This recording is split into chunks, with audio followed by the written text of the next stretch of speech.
नमस्कार आप सभी को आपके ही अपने बायोलॉजी के टॉप 10 वाला वीडियो सीरीज में आप सबों का बहुत बहुत स्वागत है। और आशा और उम्मीद करता हूं कि आप सब एकदम स्वस्थ होंगे, मस्त होंगे और आप अपनी तैयारी में एकदम व्यस्त होंगे।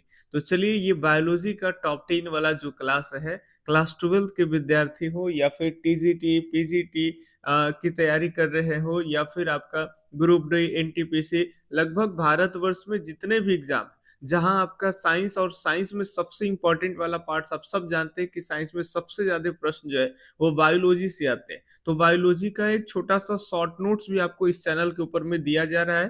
प्लेलिस्ट बना दिए गए हैं, आप प्लेलिस्ट से नोट्स को तैयार कर सकते हैं और बीच बीच में उसके प्रैक्टिस के लिए आपको टॉपिक वाइज ही आपका क्वेश्चन कराए जाएंगे। 10 क्वेश्चन का सीरीज आपको मिलेगा। तो चलिए, आज के टॉप 10 सीरीज का पहला प्रश्न काफी हल्का इजी से स्टार्ट हो रहा है। जीव विज्ञान के पिता किसे कहते हैं? जब आप बायोलॉजी पढ़ते हैं तो सबसे पहले आता है कि बायोलॉजी क्या होते हैं, इनके पिता क्या है।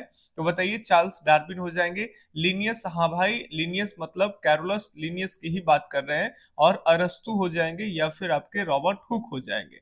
तो बिल्कुल सही जवाब की अगर हम बात कर लेंगे, जीव विज्ञान के पिता जो है वो आपके कौन होते हैं? अरस्तु होते हैं। याद रखेंगे, जीव विज्ञान के पिता किन्हें कहा जाता है? तो अरस्तु को ही कहा जाता है। और इनके बारे में बताए थे कि 500 प्रकार के जंतुओं का जो है वो खोज किए थे, जिनके कारण इन्हें जीव विज्ञान के पिता कहते हैं, है ना। ऐसे जीव विज्ञान के पिता कहते हैं। और इनको जैसे बायोलॉजी को आप दो वर्गों में बांटते हैं, एक पादप और एक आपके जंतु। तो जंतु विज्ञान के भी पिता और जीव विज्ञान के भी पिता अरस्तु को कहा जाता है। चलिए, अगला प्रश्न आपके सामने रहा, वनस्पति विज्ञान के जनक कौन है? वनस्पति विज्ञान के जनक कौन है? क्या चार्ल्स डार्विन है या फिर थियोफ्रास्टस है, अरस्तु है या फिर रॉबर्ट हुक है? फटाफट से बताएंगे कि कौन से उत्तर जो है यहाँ सही होगा। अगर हम वनस्पति विज्ञान की अगर हम बात करते हैं, तो वनस्पति विज्ञान में आप सब जानते हो कि कौन हो जाएंगे। सही उत्तर क्या हो जाएगा? तो वनस्पति विज्ञान के जो जनक हो जाएंगे वो थियोफ्रास्टस हो जाएंगे। याद रखेंगे, वनस्पति विज्ञान के जो जनक है वो कौन हो जाएंगे? तो वो हो जाएंगे भाई साहेब थियोफ्रास्टस। थियोफ्रास्टस के बारे में आपको पढ़ाए थे कि इनकी एक किताब था, जिस किताब का नाम था हिस्टोरिया प्लेंटेरम, है ना। बुक का इनका क्या नाम है? तो इनकी किताब का नाम था हिस्टोरिया हिस्टोरिया और क्या था भाई? तो प्लेंटेरम। क्या है? प्लेंटेरम। ठीक है, ये हिस्टोरिया प्लेंटेरम में बताए थे आपको कि 500 प्रकार के जो है वो पेड़ पौधे का वर्णन किए थे, जिनके कारण इन्हें वनस्पति विज्ञान का जनक कहा जाता है ना। वनस्पति विज्ञान कहिए या पादप विज्ञान, जो भी कहिए। और अरस्तु जो है वो हिस्टोरिया एनिमेलियम में 500 प्रकार के जंतुओं का वर्णन किए थे, तो उन्हें जंतु विज्ञान के भी जनक कहा जाता है। ठीक है, तो ये बातें समझ गए, तो बी एकदम सही उत्तर है। और रॉबर्ट हुक तो आप सब जानते हो कि कोशिका का जो अध्ययन करते हैं, कोशिका विज्ञान, उसके जनक कहलाते हैं रॉबर्ट हुक। अगला प्रश्न है आपके सामने, बहुत बढ़िया क्वेश्चन है। 5 जगत वर्गीकरण डॉट डॉट डॉट द्वारा प्रस्तावित किया गया था। 5 वर्गीकरण का सिद्धांत आप पढ़े होंगे, ठीक है। तो वो कौन दिए थे? ऑप्शन आपके सामने है। क्या लीनियस दिए थे या थियोफ्रास्टस दिए थे, अरस्तु दिए थे या फिर R H विक्टेकर दिए थे? फटाफट से बताएंगे। पांच जगत वर्गीकरण कौन दिए? अंग्रेजी में भी आप इसको पढ़े होंगे, है ना। फाइव किंगडम क्लासिफिकेशन करके 5 जगत वर्गीकरण। तो ये देने वाले कोई और नहीं, ये हो जाएंगे आपके R H विक्टेकर। कौन हो जाएंगे? R H विक्टेकर। 2-3 बातें हैं आपको पढ़ाए गए, सब याद रखिएगा। एक तो कैरोलस लिनियस के द्वारा जो है वो 2 जगत वर्गीकरण कैरोलस लिनियस के द्वारा दिया जाता था, जिसमें पादप और क्या बताए थे? तो पादप और जंतु बताए थे, ये 2 चीज बताए। और फिर 3 जगत आप याद रखिएगा। 3 जगत की बात कर लेंगे तो बस पादप और जंतु, यानी पादप को ही प्लांटी कहा गया है, ठीक है। और प्लांटी, और अगर बात कर लेंगे तो ये आपके जंतु हो जाएंगे। और इसमें एक नया क्या जोड़ गया था? तो नया जोड़ा गया था प्रोटिस्टा को, है ना। किसको जोड़ा गया था? प्रोटिस्टा को। 3 जगत का सिद्धांत अर्नेस्ट हैकल के द्वारा दिया गया था, जिसमें आपका हो जाएंगे प्लांटी, पादप, जंतु, और एक नया जुड़ा था प्रोटिस्टा, है। पिछली बार आपको बताए थे प्रोटिस्टा वगैरह क्या है, ठीक है। आगे बात कर लेंगे तो इसके बाद आप सीधा 5 जगत आप पढ़ सकते हो, ये इंपॉर्टेंट है। और 5 जगत कौन दिए थे तो आर एच विक्टेकर के द्वारा दिया गया था, जिसमें आपको हम बताए थे एक ट्रिक भी याद रखने का कि आपको पिज्जा खाना है कहाँ का, तो एमपी का, है ना। तो एमपी का क्या खाना है भाई, तो पिज्जा खाना है, पिज्जा खाना है। तो एम से आपका हो जाएगा मोनेरा, बताए थे एम से मोनेरा, और पी से प्रोटिस्टा हो जाएगा, ठीक है। और एमपी का मतलब हो गया कवक हो जाएगा, और पिज्जा पी, और अब पी मतलब हो गया आपका पादप, और ज मतलब जंतु। ऐसे करके आपको सारी चीजें बता रखे हैं ट्रिकली भी। तो आर एच विक्टिकर जो है वही 5 जगत वाले सिद्धांत दिए, यानी 5 किंगडम क्लासिफिकेशन जो है वो आर एच विक्टिकर के द्वारा दिया गया। तो ये सही जवाब है। देखिए आपको टॉप 10 कहें, लेकिन आज 12 क्वेश्चन आपको कराएंगे, 12 क्वेश्चन कराएंगे, तो एकदम पूरा डरना नहीं है, आराम से प्रश्न को आपको डील करना है। थियोफ्रेस्टस ने 500 प्रकार के पौधे का वर्णन किया है। कौन सी किताब में 500 प्रकार के पौधे का वर्णन किए हैं? हिस्टोरियम प्लांटेरम में, या फिर हिस्टोरिया बोटेनी में, या फिर बॉटनी में, या फिर सिस्टमा नेचर में। तो सही जो जवाब हो जाएगा कि निम्न में से किस किताब में थियोफ्रेस्टस ने 500 प्रकार के पौधे का वर्णन किए। तो पौधे यानी प्लांट, है ना, आप ऐसे भी कर सकते हैं। तो ये प्लांटेरम में, हिस्टोरियम प्लांटेरम अभी कुछ देर पहले भी आपको बताए थे, इसी में थियोफ्रेस्टस ने 500 प्रकार के जो है वो पौधे का वर्णन किए, जिसके कारण इन्हें पादप विज्ञान के यानी जनक कहे जाते। किसके भाई, तो बॉटनी को, है ना। जूलॉजी और बॉटनी दो पढ़ते हो आप लोग, बायोलॉजी को 2 शाखाओं में बांटते हैं। चलिए, कोशिका विज्ञान के अध्ययन से संबंधित है जीवाणु, पौधे, या फिर कुकुरमुक्ता, या फिर कोशिका। कोशिका विज्ञान काफी इजी है। ये जितने प्रश्न करा रहे हैं आपको ये नहीं लग रहा चाहिए कि प्रैक्टिस के लिए करा रहे हैं। चाहते तो यहाँ पे आपको लिख देते कि ये एनटीपीसी 2021 में पूछा गया, ये टीआरई में पूछा गया है, ठीक है। और ये सारे प्रश्न अलग अलग एग्जाम में पूछे गए, और आपको एकदम सीक्वेंस से आपको नोट्स दिए जा रहे हैं और प्रैक्टिस भी कराया जा रहा है। तो ये फिजूल जैसा लगता है, ताकि अगर हम लिख दिए कि एनटीपीसी यहाँ और 2021 वाक्य में आया है, ठीक है, तो फिर बच्चे बाद में देखते हैं तो लगता है कि ये बहुत पुराना क्वेश्चन है, उनकी मानसिकता ऐसी हो जाती है, जबकि चीजें ये सब अभी बदलने वाले नहीं। तो कोशिका विज्ञान का जो अध्ययन है भाई, वो कहलाएगा किसका अध्ययन, तो कोशिका का अध्ययन। कोशिका का ही अध्ययन करते हैं कोशिका विज्ञान, और इसके जो जनक है पहले बताएं आपको, रॉबर्ट हुक हो जाएंगे। कौन हो जाएंगे? रॉबर्ट हुक हो जाएंगे, है ना। चलिए अगले नेक्स्ट क्वेश्चन की तरफ अगर बढ़ते हैं, अगला 6 नंबर प्रश्न है, आधे प्रश्न आगे है। वर्गीकरण की द्यू जगत सिद्धांत, यहाँ गौर करिएगा, यहाँ आपसे पूछा जा रहा है द्यू जगत यानी दो जगत या द्विपद वर्गीकरण, आप जो कह लीजिए, ये सिद्धांत किसने दिए हैं यानी प्रतिपादित की है। और दोनों जगत की प्लांटी और एनिमेलिया नामक नाम दिए हैं। यानी प्लांटी का मतलब वही पादप समझिएगा, एनिमेलियम मतलब आप जंतु ही समझिएगा। तो ये द्वीप जगत में ही दो आता है। और देने वाले कौन है, तो देने वाले हैं आपके, सही जवाब हो जाएगा कैरोलस लीनियस के द्वारा दिया गया। तो ये ध्यान रखेंगे कौन दिए हैं, तो कैरोलस लीनियस दिए। कैरोलस लीनियस की बात जब आ रही है तो एक बात और आपको बता दें, यहाँ से भी प्रश्न आपके बनेंगे।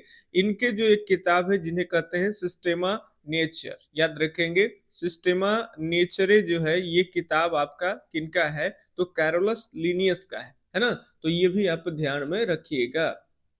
इसी में वो जीवों के लिए जो है वो 2 वर्गों में विभाजित किए थे, पादप और जंतु विज्ञान के रूप में, जंतु जगत के रूप में।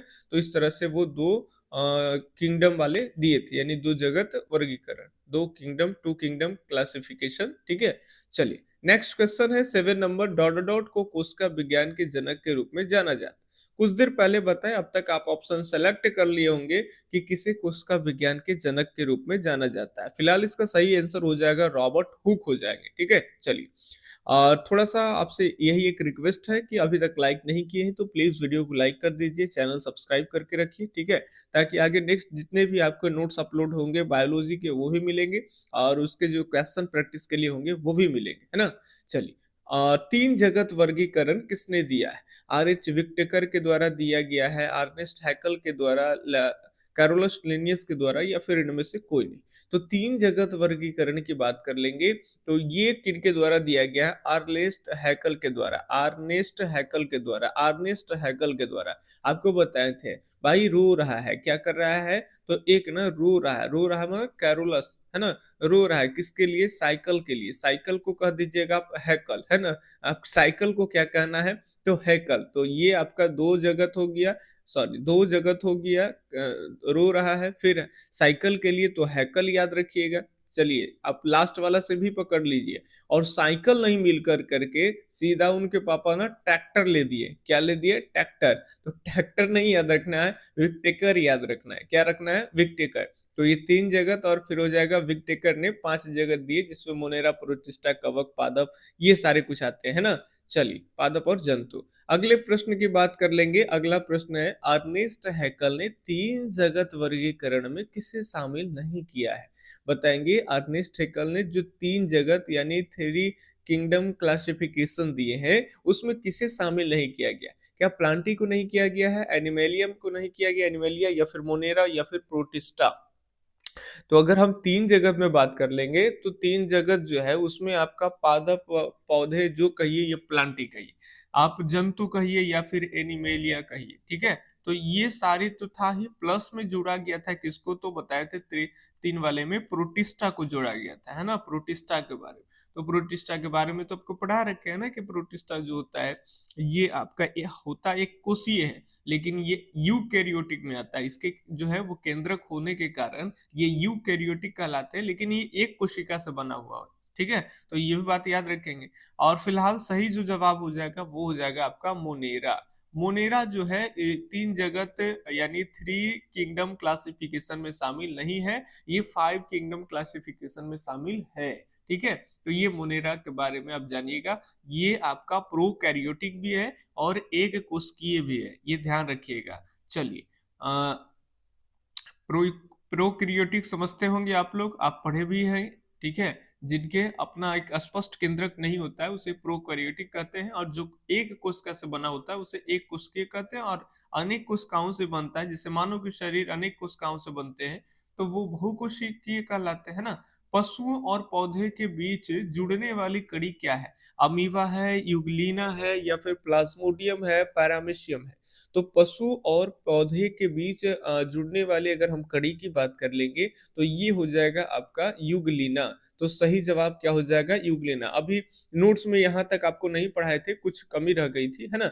आगे की सीरीज जैसे जैसे अपलोड होते रहेंगे तो ये सारे चीज युगलिना वगैरह ये सब आपको वहां पे डाला जाएगा पढ़ा करके, है ना, फिर चीजें आसान लगने लगे। अगला प्रश्न है, सिस्टेमा नेचरे पुस्तक लेखक कौन है, पुस्तक के लेखक कौन है। Carlos Linnaeus, Charles Darwin, Robert Hooke या फिर अर्नेस्ट हैकल। आपको बताएं कि सिस्टेमा नेचरे जो किताब है वो कार्लोस लिनियस का ही है, और इसी किताब में उन्होंने 500 प्रकार के पौधों का वर्णन किए, ठीक है, जिनके कारण उन्हें Carolus, sorry sorry sorry sorry sorry 500 प्रकार के पौधे नहीं बल्कि दो जगत का वर्णन किए हैं, जिसमें पादप जगत और जंतु जगत आते हैं। अभी तो थियोफ्रास्टस वाली बातें बुला देते हैं, और फिर तो आपके एकदम पूरे ज्ञान इंद्रिया एक्टिव हो जाता है कि सर आप गलत बताए हैं, है ना। क्योंकि गलत जब हो जाएगा ना माइनर सभी और आपको आता है, तब आपका पूरा ज्ञान इंद्रिया एक्टिव हो जाता है, डेडिकेशन के साथ आप पढ़ते हैं। ऐसे तो थोड़ा होता नहीं। चलिए माफी चाहेंगे आपसे। विक्टिकर के वर्गीकरण के अनुसार निम्न में से कौन एक जगत का नाम नहीं है। विक्टिकर जो कि फाइव जगत वाला दिए हैं, पांच जगत वर्गीकरण, तो उसमें क्या शामिल नहीं किया गया। क्या जीवाणु को नहीं किया गया है, कवक को, प्लांटी को या फिर जंतु को। फटाफट से बताएंगे। तो देखिए आपको बताए थे याद रखने के लिए, एमपी का पिज्जा, एम से आपका हो जाएगा मोनेरा। क्या हो जाएगा, मोनेरा। एमपी, एमपी पी से आपका प्रोटिस्टा, क्या हो जाएगा, प्रोटिस्टा। याद भी करते चलेंगे, रिवीजन भी करते चलना है। प्रोटिस्टा। एमपी का मतलब कवक, है ना, का मतलब क्या होगा, कवक वगैरह, मशरूम वगैरह ये सब जो जानते हैं। इसके बाद आपका पिज्जा मतलब पादप, कहिए आप इसको पादप कह लीजिए या फिर आप प्लांटी कह लीजिए, दोनों एक ही बात है। एमपी का पिज्जा, जा मतलब जंतु, इसको एनिमेलियम कह लीजिए, एनिमेलिया, या फिर आप एनिमल जंतु जो भी कर लीजिए। तो ये आपका दो चार और एक पांच, ये आपका फाइव किंगडम क्लासिफिकेशन हो गया। लेकिन इसमें जो जीवाणु है वो आपका नहीं है, और आपसे पूछा जा रहा है कि पांच जगत वाला वर्गीकरण में किसे शामिल नहीं किया गया है। तो बिल्कुल सही जवाब क्या हो जाएगा, जीवाणु हो जाएगा, ठीक है। तो चलिए, ये आपको टॉप 10 कह करके और 12 क्वेश्चन करा दिए, और कमेंट करके बताएंगे कि सीरीज कैसा लगता है, ताकि आपको नोट्स भी आगे मिलते रहे और बीच बीच में प्रैक्टिस के लिए आपको जो है वो टॉप 10 या टॉप 12 क्वेश्चन भी आपको अवेलेबल कराते रहे, जैसा कि हिस्ट्री, ज्योग्राफी, पॉलिटी, म्यूजिक, सभी की तैयारी चल रहे हैं। तो कहीं भी किसी भी एग्जाम की तैयारी कर रहा है तो आप इस चैनल पे जुड़ करके, अगर हिस्ट्री है तो आप किसी भी लेवल की तैयारी कर रहे हैं, क्योंकि यहाँ प्रॉपर एनसीईआरटी जो है ना, आपका 12th का एनसीईआरटी है, तो उसको आपको एक सीक्वेंस में टॉपिक वाइज आपको टॉप 10 क्वेश्चन के माध्यम से कराया जा रहा है। तो आप कुछ भी नहीं भी पढ़ रहे हैं, किसी का कोई बैच नहीं भी ले रहे हैं, कोई भी तैयारी कर रहे हैं, तो आप टॉप 10 वाला वीडियो देखते देखते देखते देखते हर चैप्टर के बारे में आपको कुछ नॉलेज भी हो जाएंगे, और वहां से जो क्वेश्चन आते हैं उसके अच्छे एक प्रैक्टिस भी हो जाएंगे। ठीक है। फिलहाल हम मिलते हैं किसी अगले टॉप 10 वाले वीडियो सीरीज में। तब तक के लिए धन्यवाद। जय हिंद। अल्लाह हाफिज। आपका दिन शुभ हो। राधे राधे।